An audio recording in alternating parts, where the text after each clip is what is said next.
আসসালামু আলাইকুম। আজকে দেখাবো কিন্তু পটুয়াখালীর একটা ঐতিহ্যবাহী প্রতিযোগিতা, আর সেটা হচ্ছে নৌকাবাইজ প্রতিযোগিতা। আমার মেয়ে দেখুন ঘুঘুর বাচ্চার মতন বসে আছে।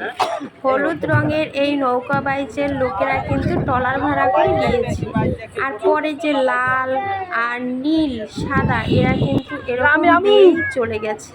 এতে কিন্তু তাদের অনেক পরিশ্রম হয়েছে, তারা কিন্তু অনেক বুদ্ধিমান ছিল।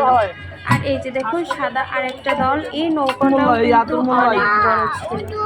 প্রতি বছরই এরকম নৌকাবাইজ হতো, আর এখনো প্রায় বছরই এই নৌকাবাইজ কিন্তু পটুয়াখালীতে হয়ে থাকে। এই নৌকাবাইজ দেখার জন্য দুপারের মানুষ মানে হাজার হাজার দর্শক এখানে দুপারে দাঁড়িয়ে আছে এভাবে নৌকাবাইজ দেখার জন্য। আর আমরাও কিন্তু এখানে গিয়েছি এই নৌকাবাইজ দেখার জন্য। আমার তো খুব ভালো লাগে এভাবে নৌকাবাইজ দেখতে, অনুষ্ঠানে অংশগ্রহণ করে। দেখুন শুরু হয়ে গেছে কিন্তু প্রতিযোগিতা। আর এখানে দেখুন তিন দলই প্রথমে আছে, লাল দলটা একটু পিছনে পড়ে গেছে।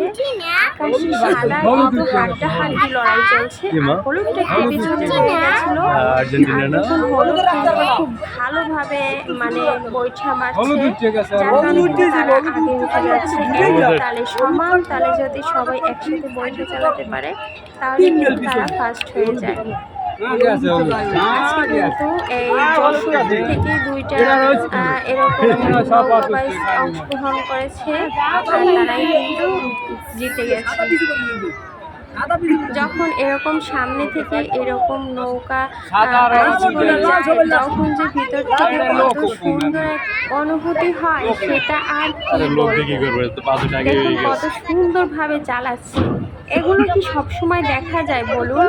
শুধু বৈশাখ মাসেই কিন্তু এই অনুষ্ঠানটার আয়োজন করে থাকে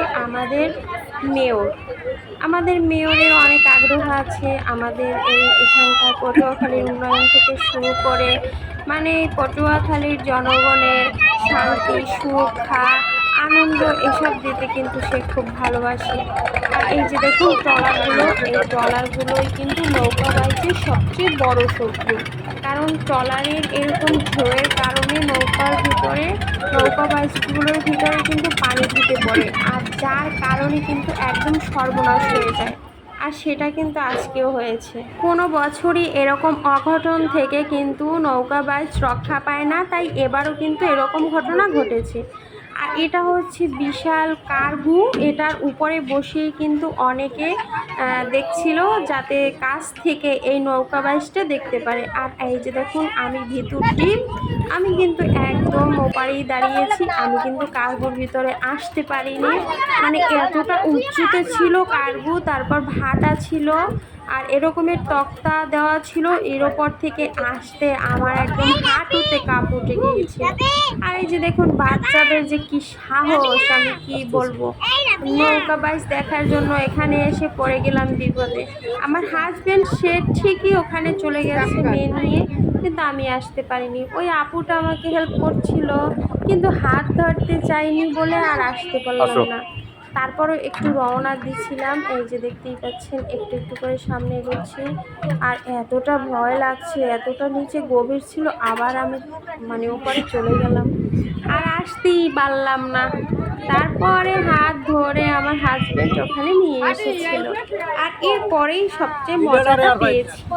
আর এখানে জিতে গিয়েছিল আকাশী দল, এটা হচ্ছে যশোর থেকে এসেছে, কিন্তু একদম জিতে গেছে। পুলিশও ছিল, কিন্তু তারা কিন্তু কোনোভাবেই দিতে পারেনি, যার কারণে লাল রঙের যে নৌকাবাইজ অংশগ্রহণ করেছিল সেটার ভিতরে কিন্তু পানি ঢুকে গিয়েছিল। আর আকাশী কালার নৌকাটা অনেক বড় ছিল, আর মানুষও বেশি ছিল। নৌকাবাইজ বলতেই তো একটু বেশি মানুষ আর বেশি জোর। যত সুন্দর একতালে চালাবে আর তত তাড়াতাড়ি উপলক্ষে পৌঁছে যাবে। আমার দেখে খুবই ভালো লেগেছে।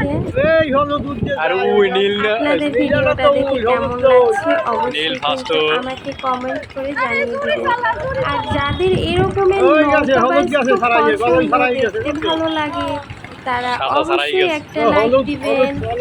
মেয়র মহিউদ্দিন ডিসি, তারপর পটুয়াখালীর স্বনামধন্য ব্যক্তিবর্গ কিন্তু এখানে উপস্থিত ছিল এরকমের নৌকাবাজ দেখার জন্য।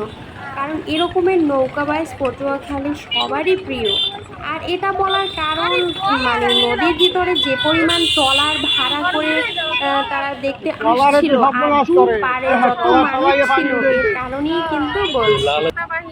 আমার নিজেরও অনেক প্রিয়। প্রচন্ড গরম ছিল, প্রচন্ড গরম, তা করে কিন্তু এখানে নৌকাবাজ দেখার জন্য এসেছি, আপনাদের কাছে শেয়ার করার জন্য এসেছি।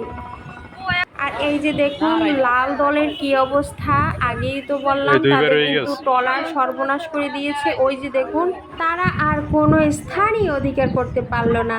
আজকের জন্য এ পর্যন্তই।